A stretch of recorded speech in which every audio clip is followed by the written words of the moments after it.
ಅವರ ಎಲ್ಲ ಸಿನಿಮಾಗಳನ್ನು ಸೇರಿಸ್ಕೊಂಡು ಬರೆದ ಕವನ ನಿಮಗಾಗಿ.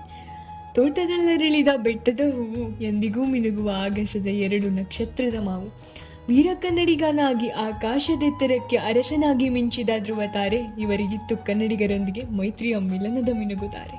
ವಂಶಿಯಾಗಿ ಅನ್ನಾಬೋಂತರ ಮಿಂಚಿದ ರತ್ನ, ಯುವಕರ ಪಾಲಿನ ಯುವರತ್ನ, ಯಾರೇ ಕೂಗಾಡಲಿ ಎಂದು ಪೃಥ್ವಿಯಲ್ಲಿ ಮಿನುಗಿದ ಪರಮಾತ್ಮ, ರಾಮನಾಗಿ ನಿನ್ನಿಂದಲೇ ಎಂದರನ ವಿಕ್ರಮ, ದೊಡ್ಮನಿ ಹುಡುಗನಾಗಿ ಭೇದಿಸಿದ ಚಕ್ರವ್ಯೂಹದ ಅಕ್ರಮ, ಇದುವೇ ಅಂಜನಿ ಪುತ್ರನಾಗಿ ಅವರ ಪರಾಕ್ರಮ. ಪವರ್ ತೋರಿಸಿದ ನಮ್ಮ ಹುಡುಗರ ಚುಂಬನ, ಅದಕ್ಕಾಗಿ ಅಪ್ಪು ಎಂದಾಗ ಆಗುವುದು ಮೈ ರೋಮಾಂಚನ.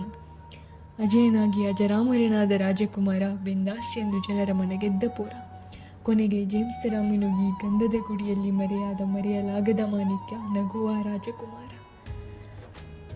ಎಲ್ಲ ಅಪ್ಪು ಫ್ಯಾನ್ಸ್, ಫಾಲೋ ಜಿವಿಸ್ತಾ for more videos. Thank you.